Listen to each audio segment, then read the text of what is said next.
La maison de Granella. Les souris n'ont aucun soupçon du traquenard que leur tend la souricière. Y tomberait-elle si elle le soupçonnait? Elles ne se rendent même pas compte, une fois tombées. Elles grimpent au grillage, fourrent la pointe de leur museau entre deux barreaux, tournent et virent sans arrêt pour trouver l'issue. Par contre, l'homme qui recourt à la loi sait bien qu'il se fourre dans un piège. La souris se débat. L'homme, qui sait, reste tranquille sur ses positions. Tranquille, physiquement parlant, cela s'entend. En son fort intérieur, c'est-à-dire au fond de son âme, il imite la souris, et même il en remet. C'est ce que faisaient, en cette matinée d'août, les nombreux clients, trempés de sueur, dévorés par les mouches et l'ennui, dans la salle d'attente de l'avocat Zummo. Dans la chaleur étouffante, leur impatience muette, hantée par leurs pensées secrètes, s'exaspérait de minute en minute. Immobiles, ils se lançaient pourtant des coups d'œil féroces. Chacun d'eux aurait voulu monsieur l'avocat à son entière disposition, mais prévoyait que celui-ci, qui avait tant de monde à recevoir ce matin-là, ne lui accorderait qu'un instant, et que, lassé, épuisé par ce surmenage, par ces 40 degrés de chaleur, l'esprit confus et désorienté par l'examen de si nombreuses questions, il n'aurait plus pour son affaire sa coutumière lucidité, son acuité coutumière. Et chaque fois que le secrétaire, qui copiait un mémoire à toute allure, le col déboutonné et un mouchoir sous le menton, levait les yeux sur la pendule, 2 ou 3 clients poussaient un ouf, et plus d'une chaise craquait. D'autres, à bout de force à cause de la chaleur et de la longue attente, accablés, observaient les hautes étagères poussiéreuses, surchargées de dossiers. Anciens litiges, procédures, fléaux et ruines de tant de pauvres familles. D'autres encore, et dans l'espoir de se distraire, examinaient les fenêtres aux persiennes vertes baissées, d'où provenaient les rumeurs de la rue, de gens qui s'en allaient sans souci et heureux, tandis que, ici, oh là là. Et, d'un geste furieux, ils chassaient les mouches, les pauvres, qui, obéissant à leur nature, s'évertuaient à les tourmenter un peu plus et à profiter de la sueur abondante que le mois d'août et le tourment des tracasseries judiciaires font sourdre des fronts et des mains des hommes. Pourtant, il y avait quelqu'un de plus agaçant que les mouches dans la salle, ce matin-là. Le fils de l'avocat, vilain gamin d'environ 10 ans, qui avait dû se sauver en catimini de l'appartement contigu, nu-pieds, en chemise, la figure barbouillée, histoire d'amuser les clients de papa. « Comment t'appelles-tu? Vincenzo? Oh, quel vilain nom! Et cette breloque en or? Elle s'ouvre? Comment? Qu'est-ce qu'il y a dedans? Oh, regarde, des cheveux. À qui ils sont? Pourquoi tu les gardes là-dedans? » Puis, entendant derrière la porte les pas de son père qui accompagnait un client de qualité, il se fourrait sous la table, dans les jambes du copiste.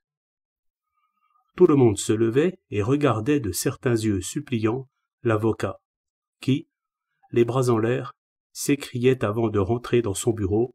« Un petit peu de patience, messieurs. Un à la fois. » Le vénard, dont c'était le tour, le suivait respectueusement et refermait la porte. Pour les autres, l'attente recommençait, plus fébrile et plus accablante. 3 seulement, de toute apparence, mari, femme et fille, ne donnaient aucun signe d'impatience. L'homme, sur la 60aine, avait un air funèbre. Il gardait un vieux chapeau claque à bord plat, pelé et tournant au vert, sans doute pour ne pas ôter de sa solennité à son complet noir, à l'ample redingote épaisse d'autrefois, dont l'odeur de naphtaline prenait à la gorge. De toute évidence, il s'était endimanché, l'ayant estimé indispensable pour venir entretenir monsieur l'avocat. Cependant, il ne transpirait pas. On aurait dit qu'il n'avait plus de sang dans les veines, tellement il était pâle, que ses joues et son menton étaient comme moisis sous ce duvet gris clairsemé qui voulait être une barbe. Des yeux clairs qui louchaient flanquaient un grand nez en pied de marmite, et il se penchait, tête baissée, comme écrasé sous un poids intolérable, les mains décharnées, exsangues, diaphanes, posées sur une canne. À côté de lui, sa femme, au contraire, gardait un quant à soi très fier dans sa balourdise frappante. Grasse, mamelue, le visage en feu légèrement maflu, des yeux noirs grands ouverts, levés au plafond. De l'autre côté, on retombait, avec la fille, dans l'accablement morne mais digne du père. D'une maigreur extrême, blême, les yeux bigles aussi. Elle était assise à la façon d'une bossue, et la fille, aussi bien que le père, semblait ne pas choir, uniquement parce qu'ils avaient cette maritorne trapue qui, en quelque sorte, les soutenait.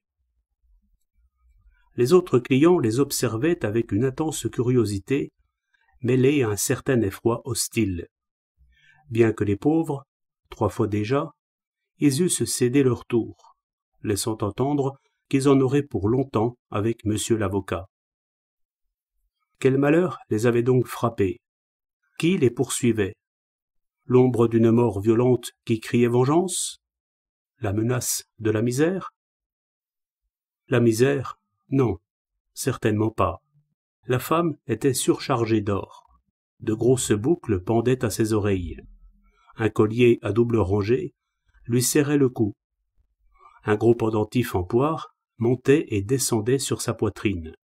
Vrai soufflet de forge. Et une longue chaîne tenait un éventail, sans parler d'une quantité de bagues massives qui lui ôtaient presque l'usage de doigts boudinés et rougeaux. À présent, personne ne leur demandait plus la permission de passer avant eux. Il était entendu qu'ils entreraient après tout le monde. Et patiemment, absorbés, plongés même dans leurs affres sombres, ils attendaient. Seule, de temps à autre, la femme s'éventait un peu, puis laissait retomber l'éventail. Et l'homme tendait la tête pour répéter à sa fille « Tinina, souviens-toi de ton dé ». Plus d'un client avait cherché à pousser le fils de l'avocat, exaspérant, vers ces 3 individus. Mais le gamin, se renfrognant devant ce funèbre accablement, reculait en fronçant le nez. Il était presque midi à la pendule quand, après le départ des autres clients plus ou moins satisfaits, le copiste, les voyant encore là, immobiles comme des statues, leur demanda « Qu'attendez-vous pour entrer ?»« Ah !» fit l'homme en se levant en même temps que les 2 femmes. « C'est permis ?»« Bien sûr, » maugréa le copiste. « Depuis pas mal de temps. Dépêchez-vous, maître Zummo déjeune à midi. »« Pardon, votre nom ?» L'homme ôta finalement son chapeau-claque et soudain, découvrant un crâne chauve, découvrit aussi le martyre que la redingote lui avait fait souffrir. D'innombrables rigoles de sueur jaillirent de son crâne rose fumant et inondèrent une face exsangue, hébétée. Il s'inclina, filant son nom dans un soupir. Piccirilli Serafino. Maître Zummo pensait en avoir fini ce jour-là, et rangeait ses papiers avant de s'en aller, quand il vit apparaître ses 3 clients inconnus. « Monsieur et mesdames ?» demanda-t-il de mauvaise grâce. « Piccirilli Serafino » répéta l'homme funèbre, en s'inclinant plus profondément, les yeux fixés sur sa femme et sa fille, pour voir si elles exécutaient bien la révérence. Elles la firent bien, et instinctivement, il accompagna de tout le corps leurs gestes de guenons apprivoisés. « Asseyez-vous, asseyez-vous, dit maître Zummo, en écarquillant les yeux au spectacle de cette mimique. Il est tard, il faut que je m'en aille. Extrêmement embarrassés, les trois clients s'assirent devant le bureau. La contradiction du sourire timide, dans la face blanche comme un linge de Piccirilli, était horrible. Elle serrait le cœur. Qui sait depuis combien de temps ce pauvre homme ne riait plus. « Voici, maître. Nous venons, » commença simultanément la fille, et la mère, les yeux au plafond, éclata. « Des choses de l'autre monde. » Bref, un à la fois, clairement et brièvement, fit Zummo, les sourcils froncés. De quoi s'agit-il? Voici, maître, reprit Piccirilli en avalant sa salive. Nous avons reçu une assignation. Un criminel, maître, lança la femme de nouveau. Maman, fit timidement la fille pour l'exhorter à se taire ou à parler plus calmement. Piccirilli lança un coup d'œil à sa femme et, avec l'autorité que pouvait lui conférer sa misérable stature, il ajouta « Marraro, je t'en prie, c'est à moi de parler. » Une assignation, maître. Nous avons été obligés de quitter la maison où nous habitions, parce que, j'ai compris, expulsion? Demanda Zummo pour couper court. Non, monsieur, répondit humblement Piccirilli. Le contraire. Nous avons toujours payé notre loyer, ponctuellement et d'avance. Nous sommes partis de notre propre chef, et même contre la volonté du propriétaire. Et maintenant, le propriétaire nous somme de respecter le bail, et en plus, il nous attaque en dommages et intérêts, parce que, dit-il, nous avons diffamé sa maison. Quoi? Quoi? Fit Zummo en s'assombrissant et en regardant la femme, cette fois. Vous êtes parti de vous-même. Vous avez diffamé sa maison, et le propriétaire, je ne comprends pas. Soyons clairs, monsieur et mesdames. L'avocat est une sorte de confesseur. Commerce illicite? Oh non, monsieur, s'empressa de répondre Piccirilli, les mains sur le cœur. Ne parlez pas de cela. Absolument pas. Nous ne sommes pas des commerçants. Ma femme donne seulement quelques petites choses, comme ça, en prêt, mais à un intérêt honnête, je comprends. Croyez bien, monsieur, permis même par notre Sainte Mère l'Église. Mais ceci n'a rien à voir à la question. Granella, propriétaire de la maison, prétend que nous la lui avons diffamée, parce que, en 3 mots, nous en avons vu de toutes les couleurs dans cette maudite baraque. Maître, il me vient des frissons rien qu'à y penser. Ô Seigneur, épargnez cela à toutes les créatures de la terre, et délivrez-les, s'écria la femme en se levant, dans un formidable soupir, les bras en l'air, puis se signant de sa main couverte de bagues. La fille, tête basse, lèvres serrées, ajouta. Une persécution. Assieds-toi, maman. Persécuté, oui, monsieur, reprit le père. Assieds-toi, Marraro. Persécuté, c'est exactement le mot. Nous avons été persécutés à en mourir, pendant 3 mois, dans cette maison. Persécutés par qui? Cria Zummo, qui perdait finalement patience. Maître, reprit doucement Piccirilli, en s'arc-boutant sur le bureau et se touchant les lèvres d'une main, tandis que de l'autre, il imposait silence aux 2 femmes. Chut, chut, chut, maître. Par les esprits. Par qui? Fit Zummo, croyant avoir mal entendu. Par les esprits, oui, maître, confirma fortement, courageusement, la femme en agitant les bras. Zummo bondit. Faux furieux. Allez, allez, ne me faites pas rire. Persécuté par les esprits? Il faut que j'aille manger, messieurs, dames. Alors ceux-ci, se levant également, l'entourèrent pour le retenir et se mirent à parler tous à la fois d'un ton suppliant. Oui, maître, votre seigneurie n'y croit pas? Écoutez-nous. Des esprits diaboliques. Nous les avons vus, de nos propres yeux, vu et entendu. Ils nous ont torturés 3 mois. Et Dzummo s'ébrouant rageusement. Allez, allez, en voilà des folies. Et vous venez chez moi? À l'asile, à l'asile, à l'asile de fous, monsieur et mesdames. Mais puisqu'on nous a envoyé cette assignation, gémit à main jointe Piccirilli. On a très bien fait, lui cria Dzummo sous le nez. Que dites-vous, maître? S'interposa la femme en écartant les autres.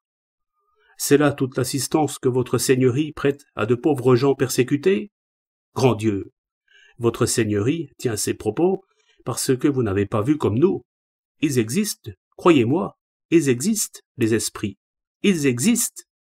Et personne ne peut mieux l'affirmer que nous. Vous les avez vus? Lui demanda Dzummo avec un sourire moqueur. Parfaitement, de mes propres yeux, affirma aussitôt Piccirilli, bien qu'il ne fût pas interrogé. Moi aussi, de mes propres yeux, ajouta la fille sur le même ton. De vos propres yeux, peut-être, ne put se retenir de lancer maître Dzummo en indiquant de l'index leurs yeux qui louchaient. Et les miens alors? Se mit à crier la femme en se frappant la poitrine d'un coup de poing furieux et en roulant de gros vilains yeux. J'ai les yeux droits, grâce à Dieu, et assez gros, maître. Et je les ai vus, moi aussi, comme je vous vois en ce moment. Vraiment? Fit Dzummo. Comme des avocats? Bon, bon, soupira la femme. Votre seigneurie ne nous croit pas. Mais nous avons des tas de témoins, vous savez. Tout le voisinage pourrait venir déposer. Dzummo fronça les sourcils. Des témoins qui ont vu? Vu et entendu, parfaitement. Mais vu, quoi, par exemple? Demanda Dzummo énervé. Par exemple, des chaises bouger, sans que personne les touche. Des chaises? Parfaitement, monsieur. Cette chaise, par exemple? Parfaitement, monsieur. Cette chaise, se mettre à faire des cabrioles dans la pièce, comme les gamins dans la rue. Et puis, par exemple, que faut-il dire?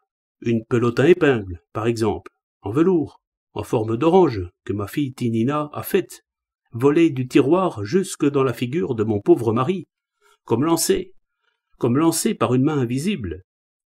L'armoire à glace craquait et tremblait entièrement, maître. J'en ai la chair de poule, rien que d'y penser. Et des éclats de rire. Des éclats de rire, ajouta la fille. Des éclats de rire, fit le père. Et la femme, sans perdre de temps, continua. Tout cela, cher maître, nos voisines l'ont vu et entendu, et elles sont prêtes, je viens de vous le dire, à venir témoigner. Mais nous en avons vu et entendu bien d'autres. Tinina, tondez, souffla le père. Ah, justement, se mit à dire la fille en se réveillant avec un soupir. J'avais un dé en argent, souvenir de ma grand-mère, que Dieu la sauve. Je le gardais comme la prunelle de mes yeux. Un jour, je le cherche dans ma poche. Impossible de le trouver. Je le cherche dans toute la maison. Impossible de le trouver. 3 jours passés à le chercher. Il y avait des moments où je perdais aussi la tête. Rien. Quand un soir, j'étais déjà couché, sous la moustiquaire, parce qu'il y a aussi des moustiques dans cette maison, maître, interrompit la mère. Et quels moustiques? Appuya le père en baissant les paupières et branlant la tête. J'entends, reprend la fille, j'entends quelque chose qui saute sur le ciel de la moustiquaire. À ce moment, le père la fit taire de la main. C'était le moment de la relayer, car le morceau était concerté. Savez-vous, maître, comment on fait sauter des balles en caoutchouc? On leur donne un petit coup, et elles vous reviennent dans la main. Ensuite, reprit la fille, comme s'il était lancé plus fort, mon petit dé, du ciel de la moustiquaire, va gicler au plafond, puis retombe par terre. Cabossé. Cabossé, répéta la mère. Et le père. Cabossé. Je descends à bas du lit, toute tremblante, pour le ramasser, et aussitôt que je le prends, du ciel, comme toujours, des éclats de rire, de rire, acheva la mère. Maître Zummo demeura un moment songeur, tête baissée, les mains derrière le dos. Puis il se reprit, regarda dans les yeux ses 3 clients, se gratta la tête d'un doigt, et dit dans un petit rire nerveux. « Des esprits rigolos, somme toute. Continuez, continuez, vous m'amusez. »« Rigolo ? Quelle drôlerie voyez-vous là-dedans » répliqua la femme. « Des esprits démoniaques, votre seigneurie veut dire. Nous ôter les couvertures du lit, s'asseoir sur notre estomac la nuit, nous taper sur l'épaule, nous attraper par les bras, et puis secouer tous les meubles, tirer la sonnette, comme si, Dieu nous en préserve, il y avait un tremblement de terre, empoisonner tous nos plats en jetant des cendres dans nos marmites et nos casseroles. Vous trouvez ça drôle, vous? Rien n'y a fait, ni le prêtre, ni l'eau bénite. Alors, nous en avons parlé à Granella. Nous l'avons supplié de résilier le bail, parce que nous ne tenions pas à mourir là-bas d'épouvante, de terreur. Savez-vous ce que nous a répondu ce criminel? Ce sont des balivernes, nous a-t-il répondu. Les esprits? Mangez donc de bons beefsteaks, nous dit-il, et soignez vos nerfs. Nous l'avons invité à voir de ses propres yeux, à entendre de ses propres oreilles. Peine perdue. Il n'a rien voulu savoir, et même il nous a menacés. Gare à vous, qu'il a dit, débruitez la chose, sinon je vous assomme. Exactement. Et il nous a assommés, conclut le mari, branlant la tête amèrement. Et maintenant, maître, nous nous en remettons à vous. Votre seigneurie peut avoir confiance en nous. Nous sommes des gens comme il faut. Nous ferons notre devoir. Maître Zummo, comme d'habitude, fit semblant de ne pas entendre ces derniers mots. Il tripota tantôt un côté de sa moustache, tantôt l'autre, puis regarda la pendule. Il était presque 1 heure. Sa famille, de l'autre côté, attendait le déjeuner depuis 1 heure. Monsieur et mesdames, vous comprenez très bien que je ne puis pas croire à vos esprits. Hallucination, racontard de bonne femme. Je regarde l'affaire du point de vue juridique. Vous dites que vous avez vu, ne parlons pas d'esprit, je vous prie. Vous dites que vous avez des témoins. Bon.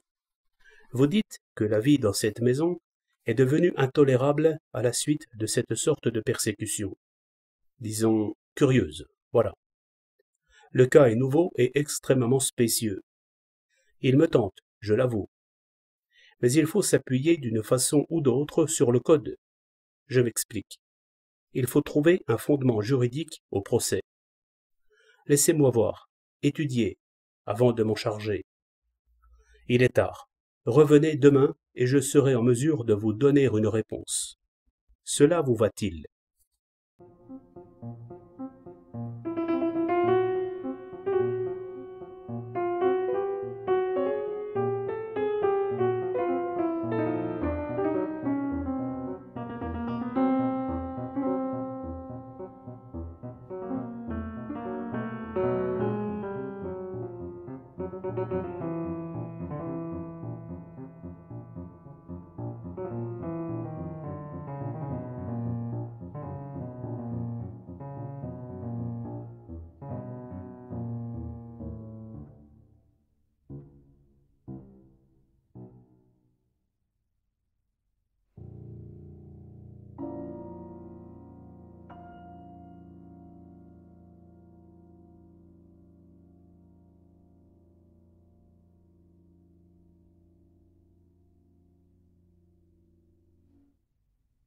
Immédiatement, l'idée de cet étrange procès se mit à tourner dans la tête de maître Zummo, comme une roue de moulin.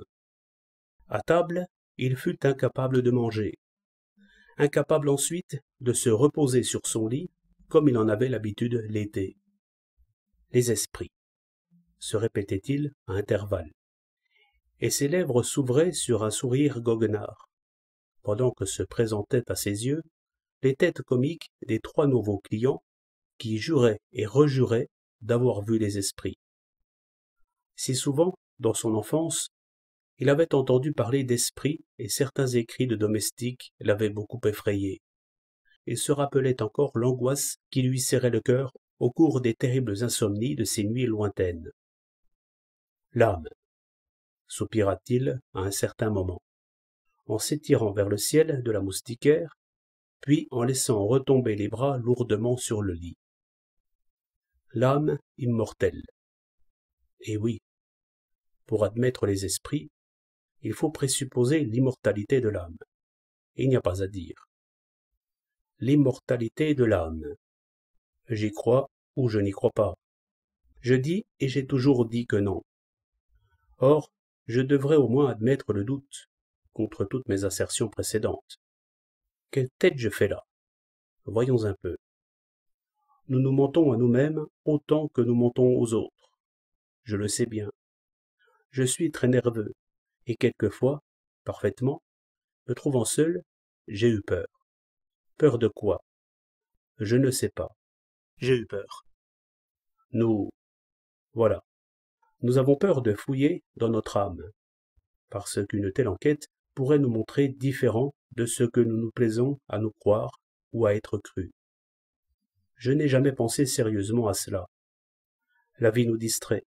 Les affaires, les nécessités, les habitudes, toutes les menues corvées quotidiennes ne nous laissent guère le loisir de réfléchir à ces questions, qui devraient pourtant nous intéresser plus que tout. Un de nos amis meurt-il?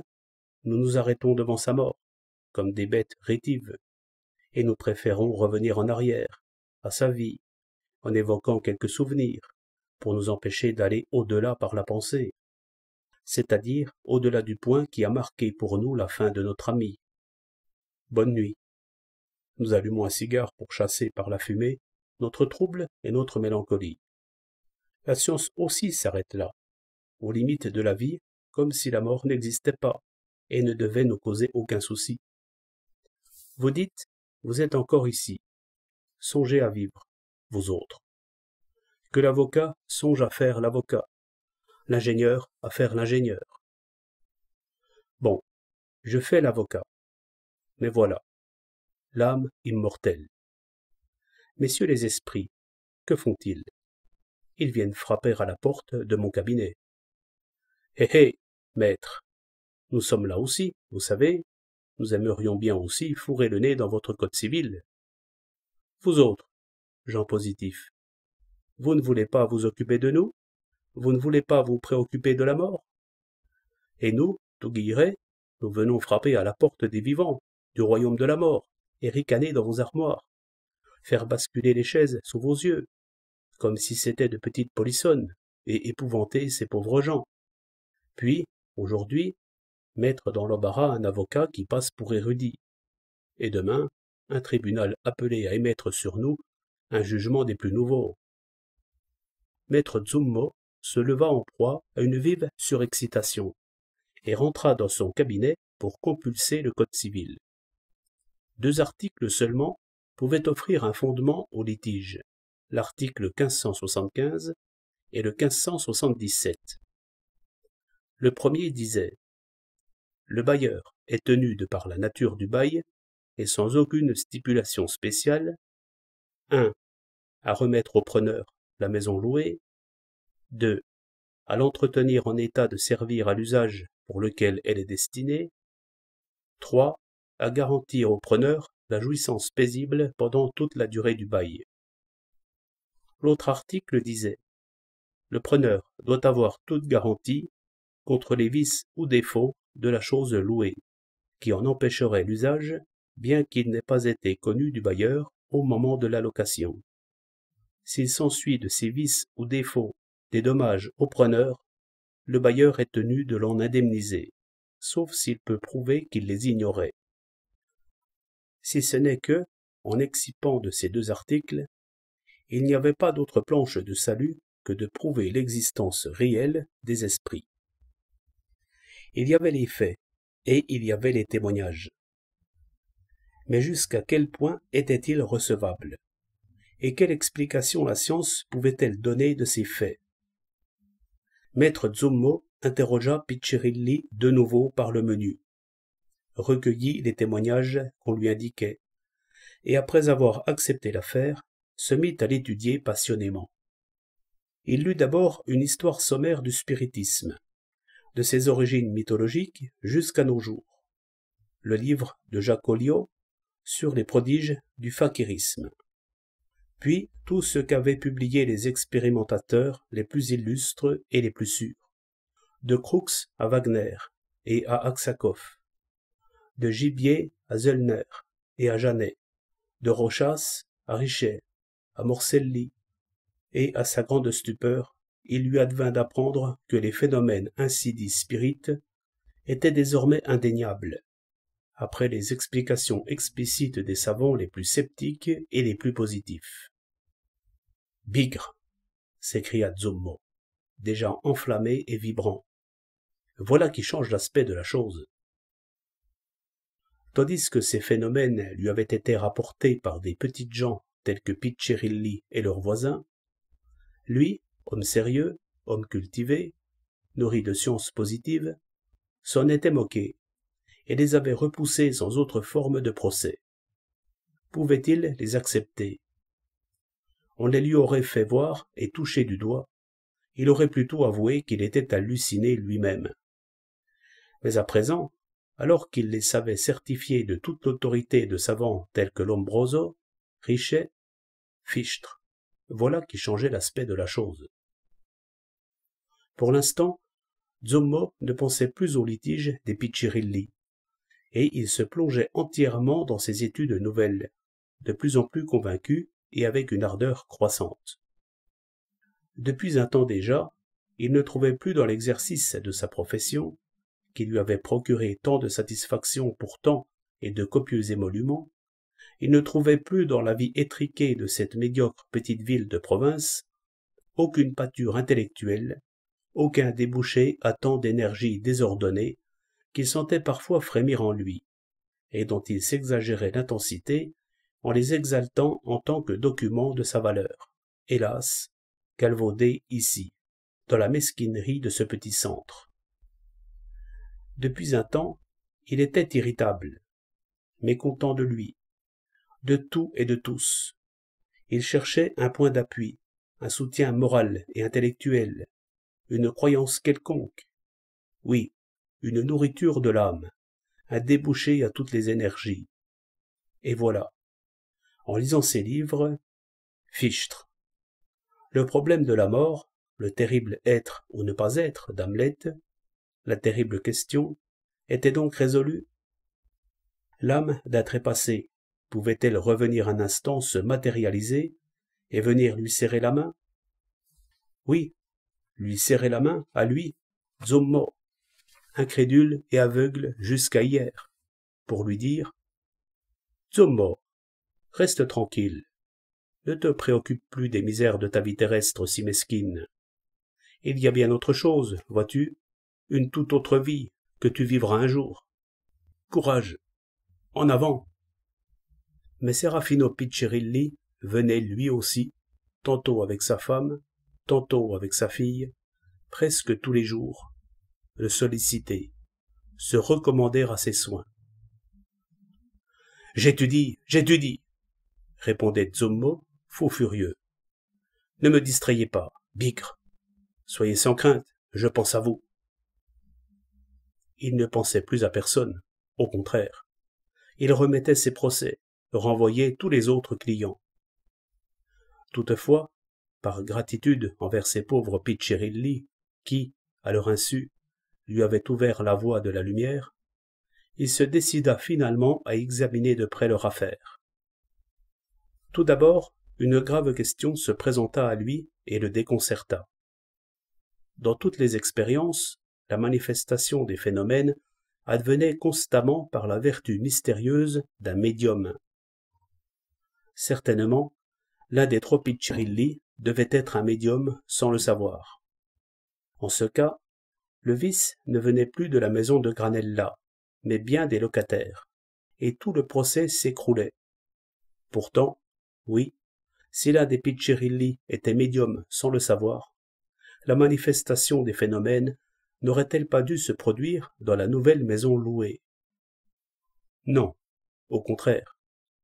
Et même dans les maisons habitées antérieurement, les Piccirilli affirmaient qu'ils avaient toujours été tranquilles. Alors, pourquoi ces effrayantes manifestations se vérifiaient-elles uniquement dans la maison de Granella? De toute évidence, il devait y avoir quelque chose de vrai dans la croyance populaire des maisons hantées.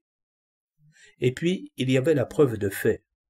S'il refusait de la façon la plus absolue ce don de médianité à la famille Piccirilli, il démontrerait que l'explication biologique que certains savants pointilleux avaient tenté de donner des phénomènes spirites était fausse. Il s'agissait bien de biologie. Il fallait admettre du tout au tout l'hypothèse métaphysique. Oh, serait-il médium par hasard, lui, Zummo? Pourtant, il parlait avec la table. Il n'avait jamais composé un vers de sa vie. Pourtant, la table lui parlait en vers, en pied. Il s'agissait bien de biologie. Du reste, comme il lui importait beaucoup plus d'établir la vérité que de défendre l'affaire des Piccirilli, il ferait quelques expériences chez ses clients. Il en parla aux Piccirilli, mais ceux-ci se rebiffèrent, apeurés. Alors il se fâcha et leur laissa entendre que cette expérience était nécessaire, et même sine qua non. Dès les premières séances, mademoiselle Piccirilli Tinina se révéla un médium remarquable. Zummo, convulsé, les cheveux dressés sur le front, atterré et béat d'aise, assista à toutes ou presque toutes les manifestations les plus stupéfiantes, enregistrées et décrites dans les livres qu'il avait lus avec tant de passion. Le procès s'effondrait, il est vrai, mais, hors de lui, Zummo criait à ses clients à la fin de toutes les séances. « Que vous importe? Payez, payez!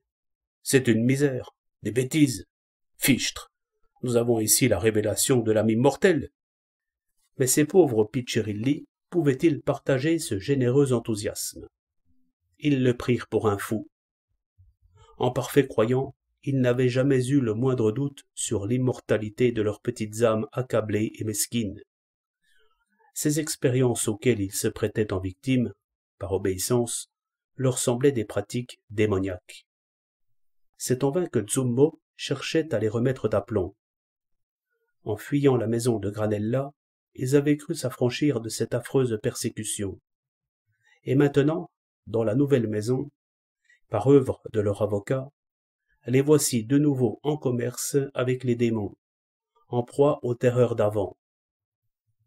D'une voix geignarde, il conjurait l'avocat de ne rien laisser percer de ces séances, de ne pas les trahir, par pitié. « Ça va, leur disait Zummo, indigné. « Pour qui me prenez-vous? Pour un gamin? Soyez sans crainte, j'expérimente pour mon propre compte, ici. L'homme de loi fera ensuite son devoir devant le tribunal, diantre. Nous soutiendrons le vice occulte de la maison, n'en doutez pas. »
En effet, il le soutint, ce vice occulte de la maison, mais sans aucune chaleur ni conviction, dans la certitude où il était de la médianité de mademoiselle Piccirilli. En revanche, il abasourdit les juges, ses confrères, le public qui remplissait la salle, par une profession de foi inattendue, brillante et fervente.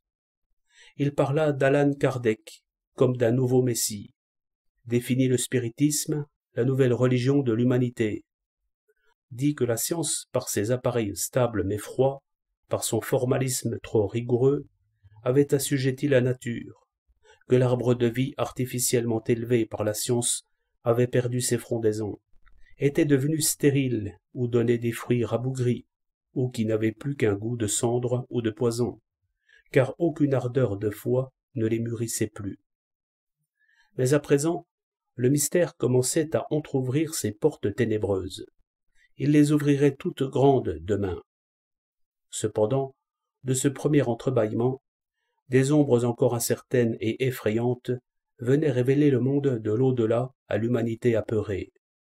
D'étranges lumières, d'étranges signes. Et là, maître Zummo, dans un mouvement d'éloquence dramatique, entreprit de parler des manifestations spirites les plus merveilleuses, attestées, contrôlées, acceptées par les plus grandes lumières de la science. Physiciens, chimistes, psychologues, physiologues, anthropologues, psychiatres, tout en subjuguant et souvent en épouvantant le public qui l'écoutait bouche bée, les yeux écarquillés. Malheureusement, les juges décidèrent de rester terre à terre, peut-être pour réagir aux envolées sublimes de l'avocat défenseur, et par une présomption irritante, ils opinèrent que les théories, encore bien incertaines, déduites des phénomènes ainsi dits spirites, n'étaient pas encore admises et acceptées par la science moderne éminemment positive.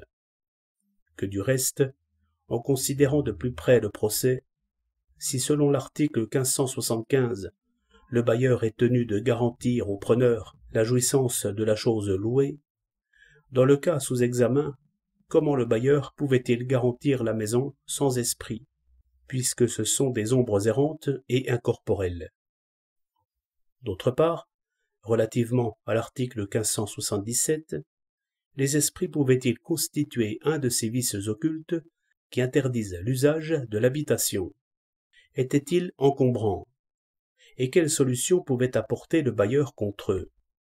Par conséquent, les arguments dont le défendeur excipait devaient être sans autre examen repoussés.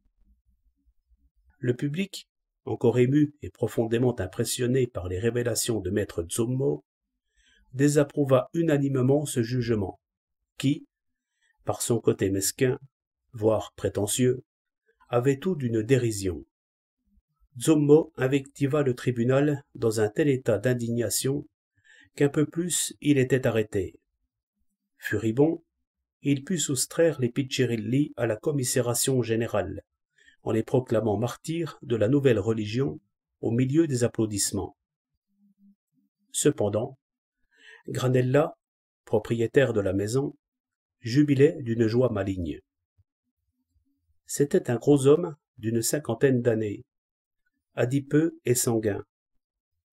Les mains dans les poches, il criait très haut à qui voulait l'entendre que le soir même il irait coucher dans la maison hantée, tout seul, seul, seul, oui, puisque la vieille domestique qui était avec lui depuis si longtemps, à la suite de l'infamie des Piccirilli, l'avait planté là, en se déclarant prêt à le servir n'importe où, dans une caverne même, excepté dans cette pauvre maison que ces messieurs-dames avaient diffamée. Et il lui avait été impossible de trouver dans tout le pays une autre ou un autre domestique qui aurait le courage de rester avec lui. Voilà le service que lui avaient rendu ces imposteurs. C'était une maison perdue, comme tombée en ruine. Mais à présent, il démontrerait à tout le pays que le tribunal, en condamnant ces imbéciles aux dépens et au remboursement des dommages, lui avait rendu justice. Là-bas, tout seul, il irait voir en face messieurs les esprits. Et il ricanait.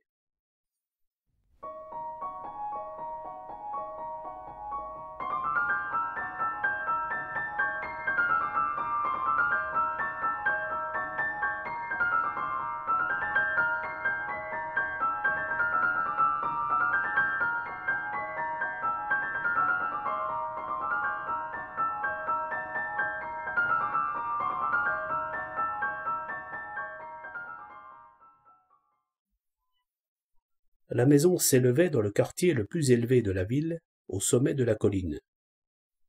Là-haut, il y avait une porte dont le nom arabe, devenu très curieux dans la prononciation populaire, Bibiria, signifiait porte des vents.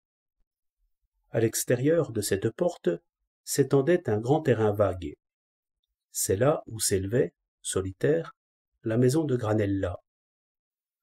En face, il n'y avait qu'une remise de chevaux, abandonnée, dont la porte croulante de pourriture et disloquée ne fermait plus convenablement, et où de temps en temps un charretier se hasardait à passer la nuit pour garder sa voiture et sa mule.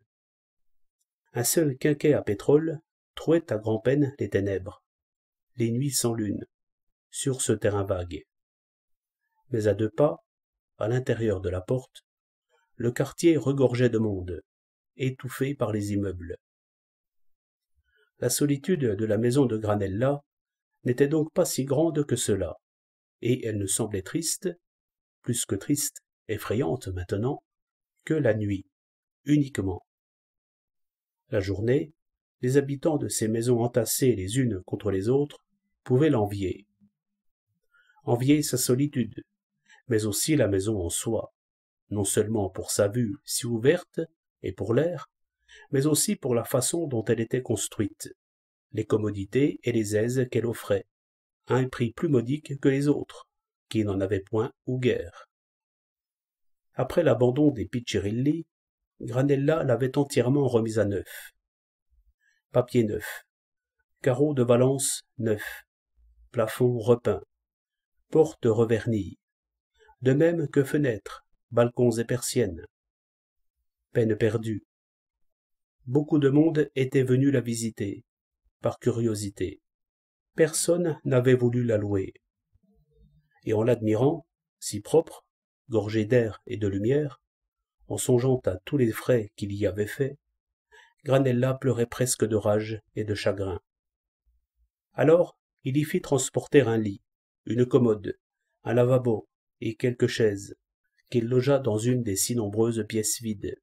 Et, le soir venu, après avoir fait le tour du quartier pour montrer à tout le monde qu'il tenait parole, il s'en alla coucher seul dans sa pauvre maison diffamée. Les habitants du quartier remarquèrent qu'il s'était armé de 2 pistolets. Pourquoi donc? Si la maison avait été menacée par les voleurs, ces armes auraient pu lui servir, et il aurait pu dire qu'il les prenait par prudence. Mais contre les esprits, à quoi lui serviraient-elles? Il avait tellement ri au tribunal qu'il portait encore sur sa grosse trogne sanguine l'empreinte de ses rires. Au fin fond, pourtant, tenez, il sentait une sorte de chatouillement agaçant à l'estomac, à cause de tous les propos qu'on avait tenus, de toutes les sornettes de maître Zummo. Que de gens, et même que de gens comme il faut, affranchis de tout préjugé, qui avaient déclaré plusieurs fois en sa présence qu'ils ne croiraient jamais à des balivernes pareilles, et qui, en s'autorisant de l'ardente profession de foi de maître Zummo, des noms cités et des preuves documentées, s'étaient mis de but en blanc à reconnaître que, oui, il pouvait bien y avoir quelque chose de vrai, à la fin. Il devait y avoir, dans ses expériences, voilà, des expériences à présent, et non plus des balivernes.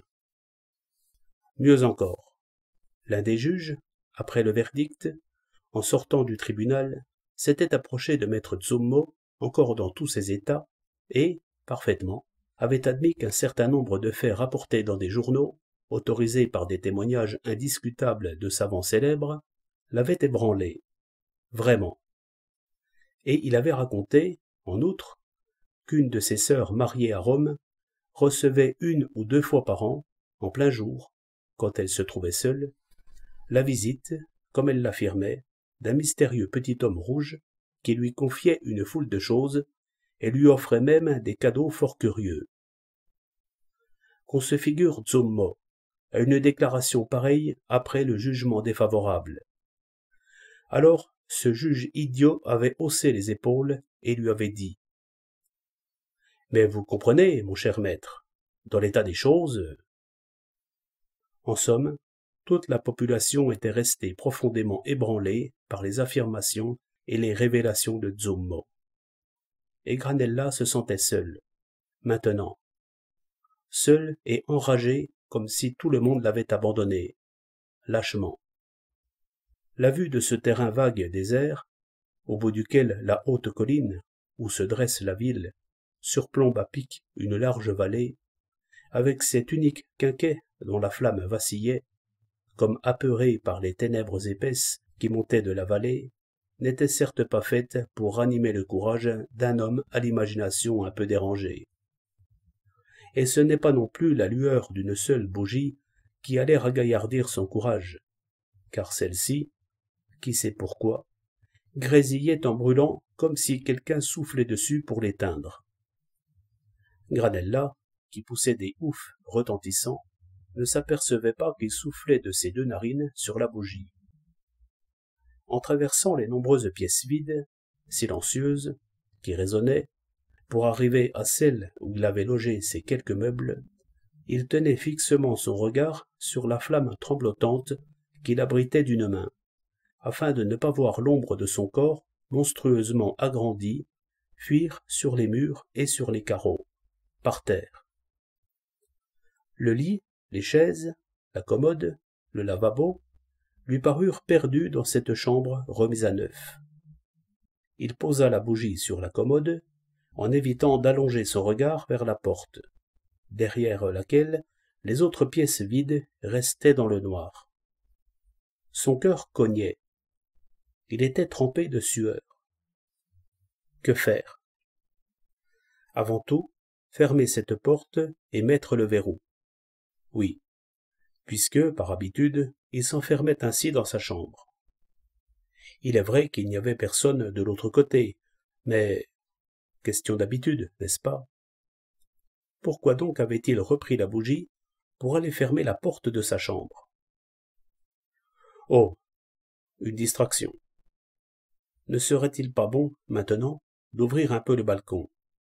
Ouf, on étouffait de chaleur, ici dedans. Et puis, cette odeur de vernis. Oui, le balcon, un petit peu. Et pendant que la chambre s'aérerait, il ferait son lit avec les draps qu'il avait apportés. Ainsi fit-il, mais dès qu'il étendit le premier drap sur les matelas, il lui sembla entendre, comme un coup, frapper à la porte. Ses cheveux se dressèrent, un frisson lui fondit les reins, comme un coup de rasoir donné en traître.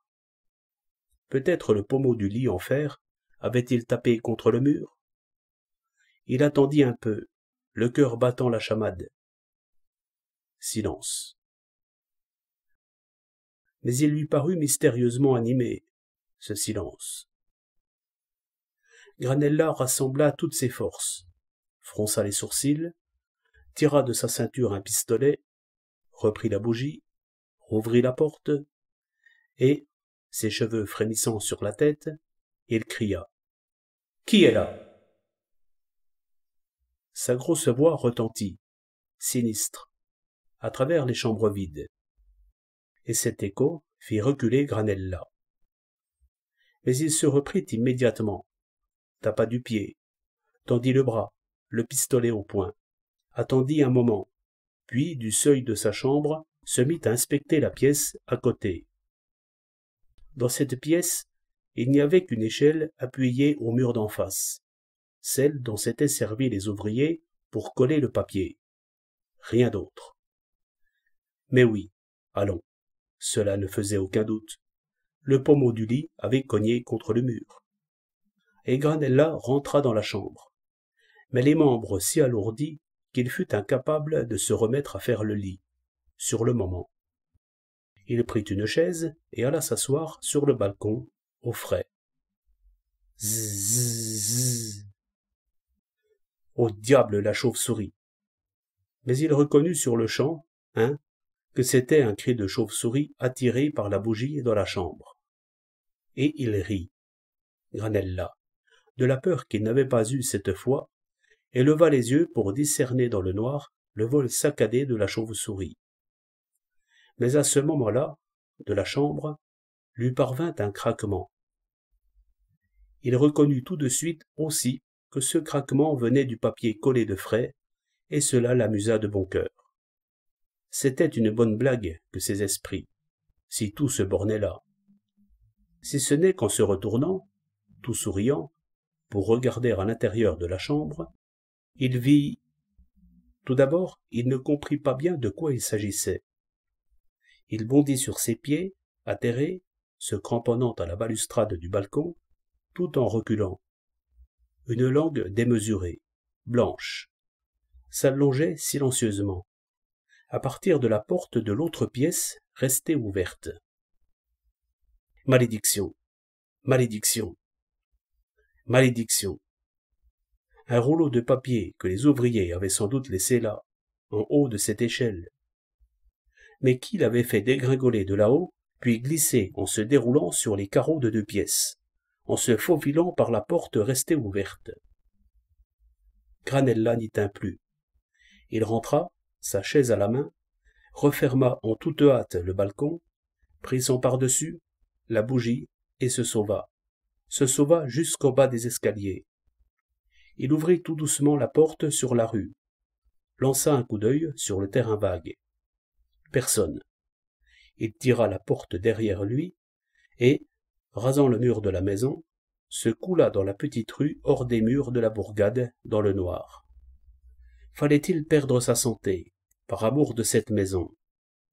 Imagination altérée. Oui, rien d'autre. Après tous ces racontards. Cela lui ferait du bien de passer la nuit à la belle étoile, par cette chaleur. La nuit, du reste, était très brève. Au point du jour, il rentrerait. La journée, toutes fenêtres ouvertes, cette peur certainement disparaîtrait, et le soir venant, il se serait familiarisé avec la maison et resterait tranquille sans aucun doute. Que diantre! Il avait eu une mauvaise idée d'aller y coucher, tout de suite, pour crâner. Demain soir... Granella était persuadé que personne ne s'était aperçu de sa fugue.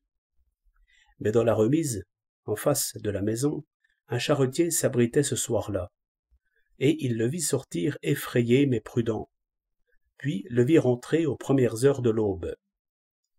Impressionné par cet événement et par ses manières, il en parla dans le voisinage à certaines gens, qui, la veille, étaient allés témoigner en faveur des Piccirilli. Alors, ces témoins se rendirent en grand secret chez maître Zummo pour lui annoncer la fuite de Granella épouvanté. Zummo accueillit la nouvelle en exultant. « Je l'avais prévu, » leur cria-t-il, ses yeux lançant des éclairs. « Je vous jure que je l'avais prévu, et j'y comptais. Je ferai appel aux Piccirilli, et je me vaudrai du témoignage même de Granella. À nous, tout le monde d'accord. Ohé, messieurs !» Il complota immédiatement le guet-apens pour la nuit même. 5 ou 6 individus avec lui, 5 ou 6. Pas besoin d'être davantage. Le tout était de se fourrer dans cette remise sans que Granella s'en aperçoive. Et motus, surtout. Pas un mot à personne, pendant la journée. Jurez.